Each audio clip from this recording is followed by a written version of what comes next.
Mr. Ntshona, it's absolutely a privilege to have you here.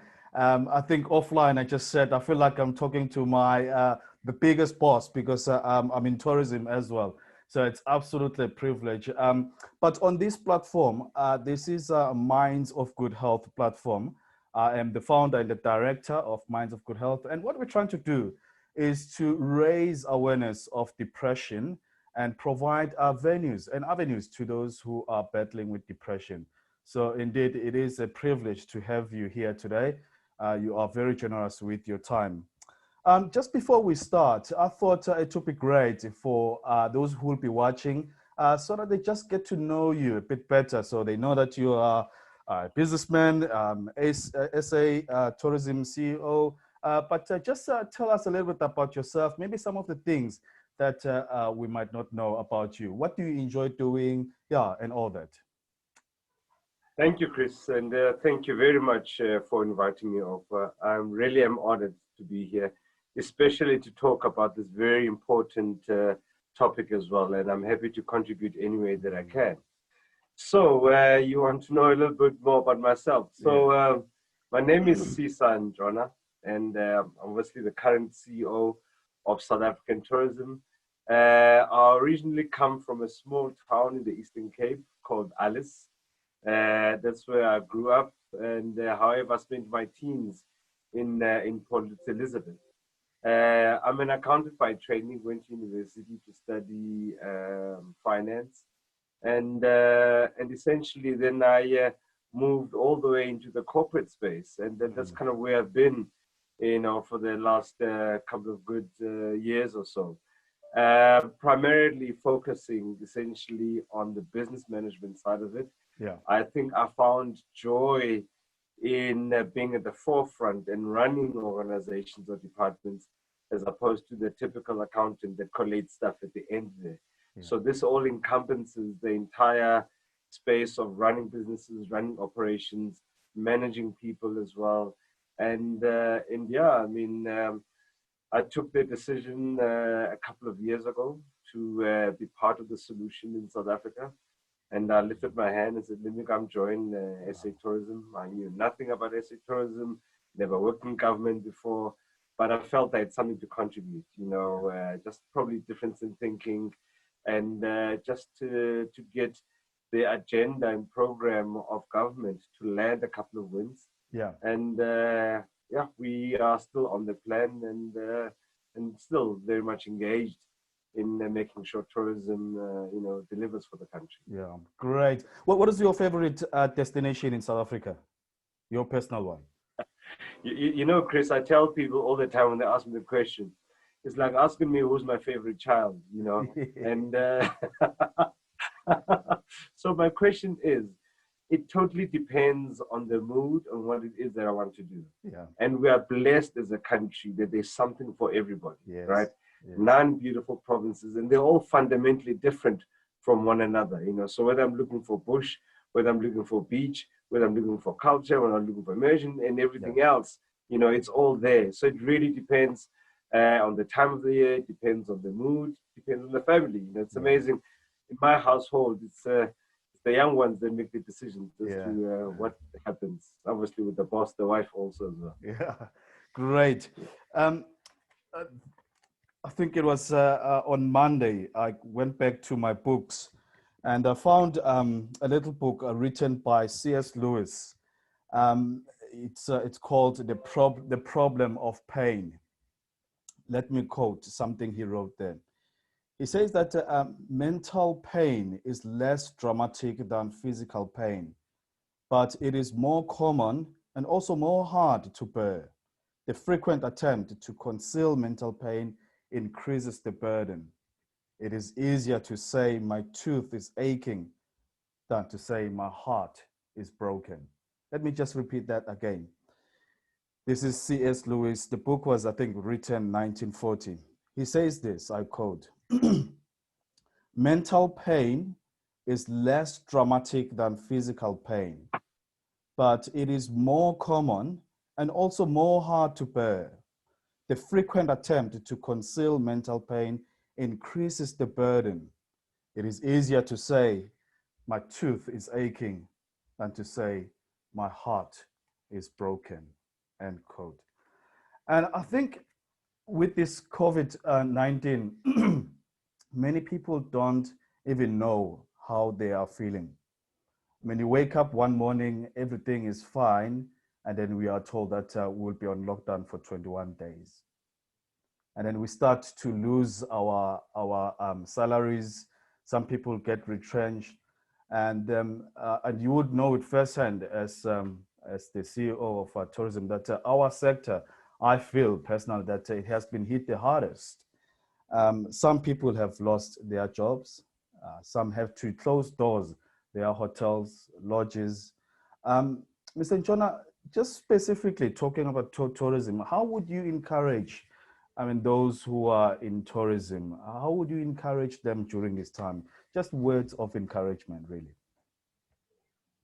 Thanks, Chris. I think, first of all, a very profound quote from C.S. Lewis, very apt as well. You know, the issues of mental illness is that it's hidden. You know, it's unlike, as you said, the sore tooth that you can point, that can be visible, and something can be done to administer some form of relief.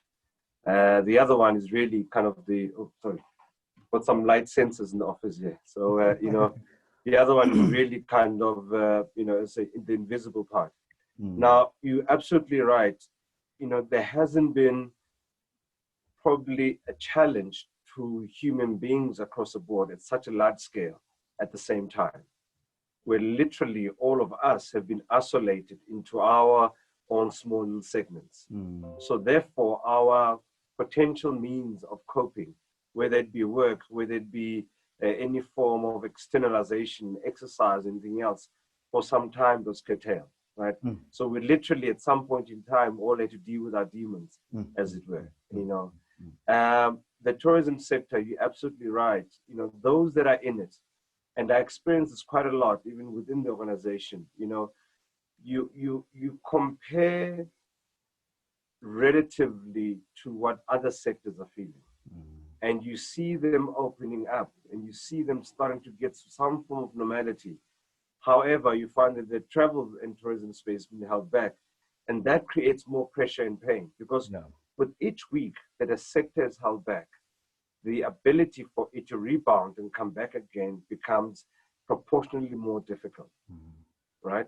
So therefore, you kind of get a sense that with each week that goes by and the sector is not able to operate, you know, the sector deteriorates, businesses close, you know, the ability again to rebound is a much, much higher challenge. And all of this weighs in, you know, in terms of the psyche of all those that are in the sector. So will I still have a job? Will I still have an income? You know, and then my heart bleeds for those, especially the young ones, they've either just bought a house, just bought a car. And at that time, you know, you had a very good view and a positive view of the future. Now you're kind of stuck with all of these potential liabilities or debts that one starts to think of. You know, we all have responsibilities, whether it be children, you know, siblings, parents, whatever it is. So all of this kind of all comes together. And I think that's the personal side of it.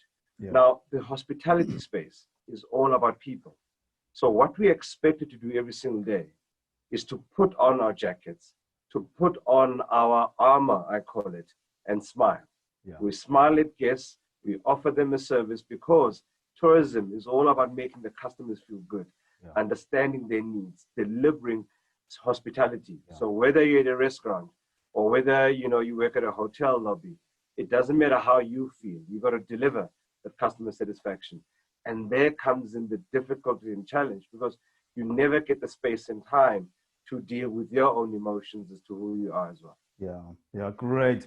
And let me just perhaps take this moment and encourage those who are very interested in tourism. And I'm very grateful that there are courses that are for free. Essay expert or something like that. I've seen that on LinkedIn. I did that course last 2018, and you get a certificate and you get some education, some knowledge. So we cannot be wasting time in just sitting and just waiting for the borders to open. But so there are resources, there are tools out there to equip us, to train us, and I'm really grateful that these resources are absolutely free. So yeah, many thanks for offering that for free. So it's really, really great privilege. Um, the vision of our organization is to build a healthy society where mental health is recognized without any prejudice. And we've been doing that for the past 3 years, going to communities and all that. But now a lot of people are wondering if are they depressed, because now they're feeling like, well, this is an anomaly. So they're not feeling this is a normal life that they are used to. Now they want to maintain their mental health. How do they do that? How would you encourage someone to maintain mental health during this dire epoch? I think some context, is important. As much as the world is slowly emerging, re-emerging out of lockdown and pandemic in itself, we often speak about recovery. And we've got to be very clear that when we speak about recovery, it is not about returning to ways of old. All of us have been expected just by the pandemic to almost recalibrate, and press a reset button. So whether you're running a business, there's absolutely no way you can just press play and continue pre-COVID. There are all structural adjustments that have to be made at a company perspective. You start to ask yourselves, do I have the right resources in the right place, doing the right things? What's the role of technology that's going to be coming in, right? So as much then that we are asking all of these questions then, as far as our businesses or work of place is concerned, we have to equally ask ourselves, how are we going to show up, in this COVID coming out environment, right? Surely CISA cannot be the exact same or deal with situations the exact same way before COVID. What is the transformation and transition that I'm also making in order to be relevant and appropriate for this, situation that we're in? So as an example, it's adjusting again that my place of work will never look the same again, right? My relationships with people will never be the same again, right? That some of the things that we are practicing now will be hard-coded, right? Either how we look at hygiene or interact and everything else there. So therefore, holding on to the past, right, in an environment that has changed, potentially puts weight on us that is unnecessary. We all have to make that transition, right? I think that's the first part. The second part as well, again, is that have we used the time during the lockdown to reflect on who we are, what we are, and how we want to show up and emerge? Because if anything, and I'll speak personally, the lockdown really got close to me as to what was important, right? What was important was the people around me. It was the family. It wasn't my fancy car in the garage that I couldn't drive anywhere because now I'm in lockdown, if you get what I'm saying. Yes. If that was my identity, it's locked up. I can't do anything around it. And you look around that actually you become grateful for the people that you have around you. You become grateful for the access, whether it be, any form of shelter, comfort, food, and everything else. It really cut us down to basics. Yes. Right. And again, as we emerge out of the lockdown, you've got to build on those basics, but it gave us time to reflect on them. So therefore, I'd want to believe that the CISA that is you see now and interact with is, an adjusted version that is appropriate for the times we're in, right?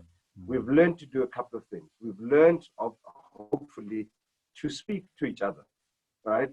Whether it's your spouse or children, whatever it is, we've learned to communicate because we understand the consequences or the effect of being far apart. So suddenly now when I meet Chris and I ask him how he's doing, it surely must have a bit more weight. How are you? Because I don't know when the next time I'll see you or not see you again. And I think these are the things. So therefore, for me personally, part of the armor and strength that I carry is the ability to be able to communicate with my family, to express my feelings, to express my anxieties as well, to also express joys. And I think that becomes quite important.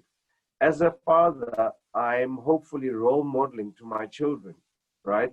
As to what manhood is, as to what being a father is, right? That in vulnerability, there is strength as well. That I don't know all the answers all the time, that I'm not strong all the time, but rather, that I rely on the people around me, my family, my friends, that become part of who I am as well. So hopefully, I really hope that as many of us, as many as possible of us, have really inculcated and really understood the power and the strength of relationships of those that love us, that we love as well. Wow, thank you very much, Mr. Ntshona. I think it was level 5 when I read the tourism update. And you said something there that this would be a time to reinvent ourselves. And so you were talking here, tourism, business, but I thought, well, I said, well, let me personalize this. What does it mean for me during this time? Am I just working for the sake of getting a salary, or is this building my career and my life? And so those words, I think they were really perceptive, because now personally, I've taken that, okay, I'm thinking about my career, I'm thinking about my organization, and I'm thinking about my life. And for the past 5 months, I've actually implemented those words. What does it mean to reinvent myself? And it has worked. It has worked amazingly. So thank you very much for your time and for you being available and giving us those wise words. So I really appreciate your time, Mr. Ntshona. And yeah, I hope many South Africans will be really encouraged watching this video. I always say to my guests that I don't know who's going to watch this video and how it's going to impact their life.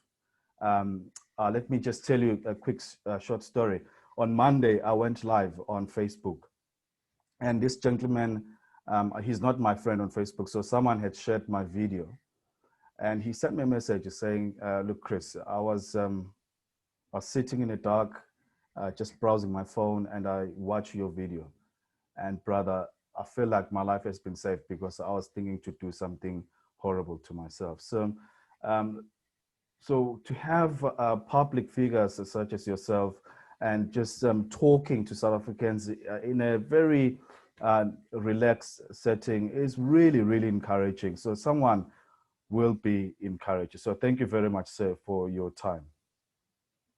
So just to add on there, Chris, and reflect on your story there. Look, I think it's important as well for everyone to understand that, you know, we may hold leadership titles that are glamorous and seen and everything else, but at the core of it, we are also just people. We are also susceptible to all the insecurities and all the unknowns out there. We show up on a daily basis, especially when you have to lead people, especially leading them when you yourself are not sure about what's going to happen tomorrow or the day after. So at times we have to prop ourselves up. We have to lead. We have to have clarity of thought and mind and everything else there. And at times we neglect to look after our own selves because there's no one else looking and checking how you are doing as well. And, you know, the whole element around self-love and self-check becomes quite important. That as a leader, it's okay to be vulnerable. It's okay to show weakness. It's okay to say, I don't know. It's okay to reach out to others who may be in a hierarchy, maybe lower than you. It's okay to do that, right? And that's where, to me, the real humanity comes through. We all carry luggage in one form or the other, and we have to lean on each other. We lean on each other with respect, but we lean on each other with a form of support. No one of us has all the answers, believe you me, no one of us. But I think as a unit, you know, so as well, I want to say to everyone out there that we all have a role to look after ourselves, but also look at the person next to you, in front of you, above you, below you, and just ask them, are you okay? How can I help as well? We are all humans. I think that's the key thing there. Wow. Sir, thank you very much. Really appreciate this. Thank you, Chris. Cheers. Much